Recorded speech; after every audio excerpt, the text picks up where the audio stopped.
My next guest is one of Australia's best-known businessmen. In fact, Business Review Weekly once dubbed him the entrepreneur's entrepreneur. He's Australian-born but schooled in the United States and returned to Australia in 1965 to start Budget Rent-A-Car. Budget, in many ways, was a textbook success story and I guess set a benchmark for how many businesses operate even today. I'm pleased to say that the man behind all the success of Budget was Bob Ansett, and I'm pleased to say he joins me on the line right now. How are you, Bob? I'm really good, thank you. Bob, thanks for joining me on Motor Talk. I've got to ask you a question. I once heard you speak and you said that you had, in the Budget system, about 18,000 motor cars on your fleet. Did that make you a car nut? It's funny. I think earlier in my life, I really had a great interest in cars, and living in America, I played around with all sorts of cars that were available to me at the time. But once I got into business and started building the Budget fleet, it became less and less of an interest for me. And I suppose when you say you've got 18,000 cars in your fleet, that there's not much difference between one another. You don't think of it that way. But really, that's being a bit facetious, because we had just about every car available for rental that was manufactured anywhere in the world. So that, there was a obvious interest in driving some of the cars that you would otherwise not be exposed to in Australia. So your driving career then, Bob, obviously started in the States. Do you remember what your first car was that you had? Yes, my first car was a 1934 Ford, beautiful little car, V8 engine, and a two-door 1934 Ford painted bright red.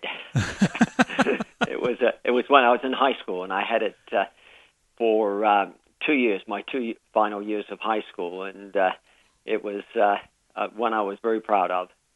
I suppose just going back to the Budget story again, I mean, obviously, Budget became a huge player in Australia from, I guess, up to around about, I think from last memory I heard, was around about 52% of the market in terms of rental cars at one stage.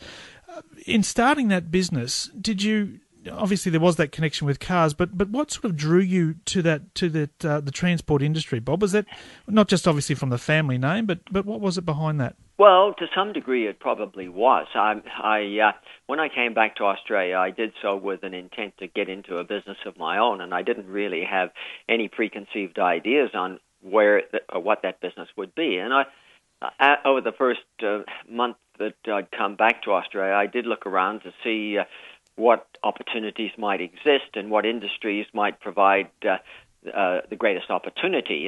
And I suppose genetically transport did have some appeal, so I had a look very closely at the various aspects of transport that my father was engaged in, and found that about the only form of transport that he didn't participate in was rental cars. Mm. So I took a specific interest in having a look at them, and found out very quickly that it was an industry very much underdeveloped, very much a sunrise industry.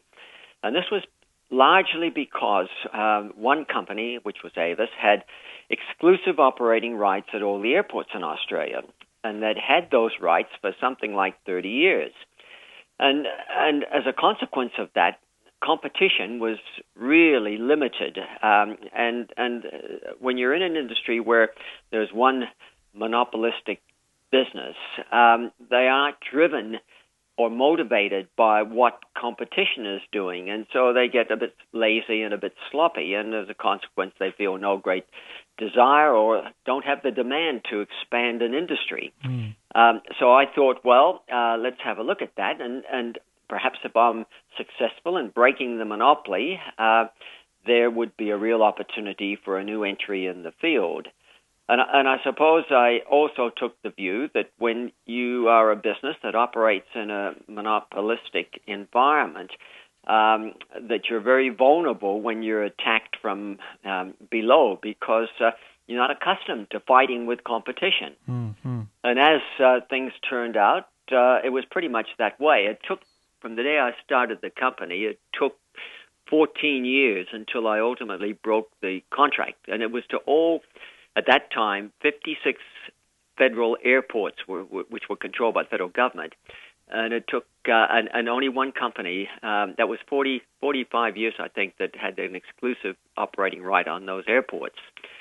And it took, but the good thing about that 14 years was that it enabled us to develop a business that was seen as a competitive, one that had a brand that was growing in significance, that had a brand with a personality. It was a bit different than any other business around at the time. And so we were building a following amongst the public, that even those that went and rented cars from airports, and we'd make arrangements to deliver a car to them at the airport from our city offices. So we're able to accommodate that.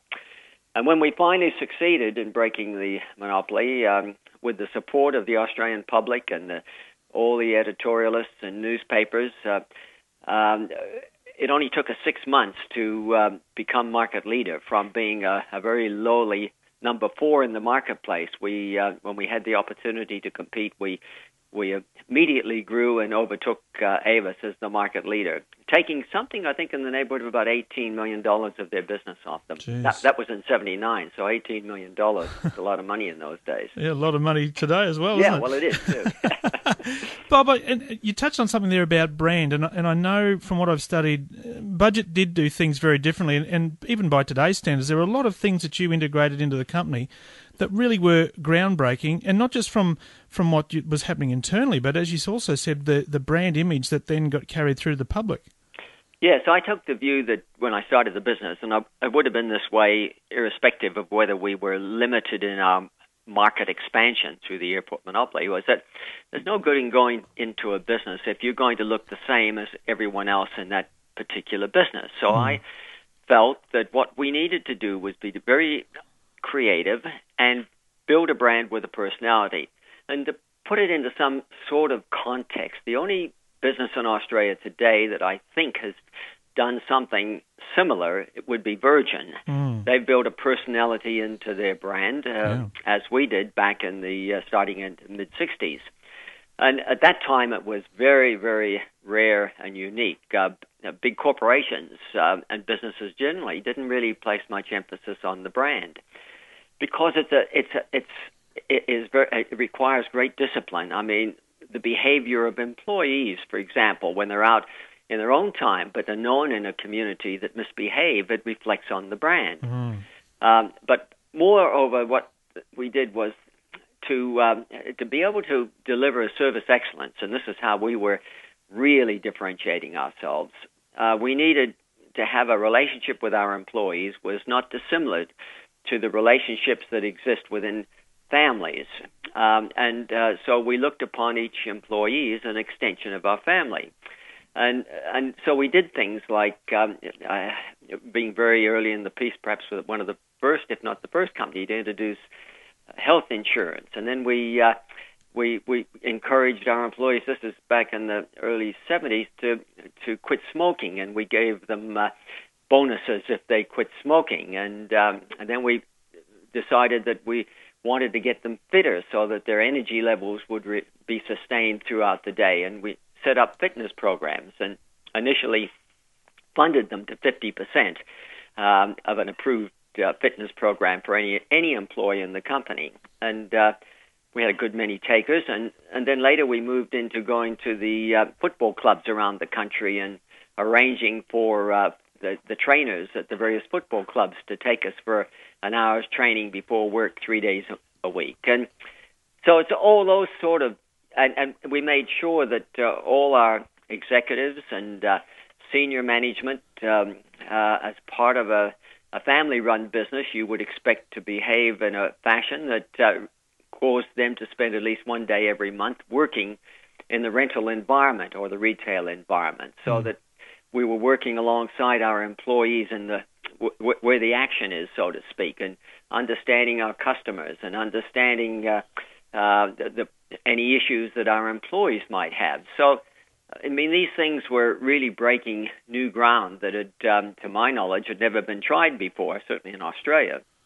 And everything we did, we made sure that it was reflected in our public image through free ink or through commercials, television or radio or newspaper articles. We really work very hard on the marketing side of it, because it's no good doing these things and not being seen to do them. So it's a combination of both. So, Bob, for someone starting out and haven't got a lot of time left, but if for somebody starting out in a business now, if there were three things that you could say focus on? Obviously, marketing's one. Are there a couple of others? Well, my three things always have been. Number one, differentiate yourself immediately. Start off with that basic fundamental awareness. You've got to be different. Second one is innovation, and nothing stands still today. It didn't even during my period. You've got to look for new ways of doing things on a monthly basis, new products, new services, what have you, new systems, and then the third one is creative marketing. So it's differentiation, innovation, and creative marketing. And I suppose one other thing I've always noticed from you was doing something you say very differently. One of those things was the ads and the TV ads that ran at the height of the budget power. And it was always one I remember that you walked through the airport with a big pair of scissors. I want to know if you still got those, Bob, and can you still cut red tape? Because I could use a bit of help with that sometimes.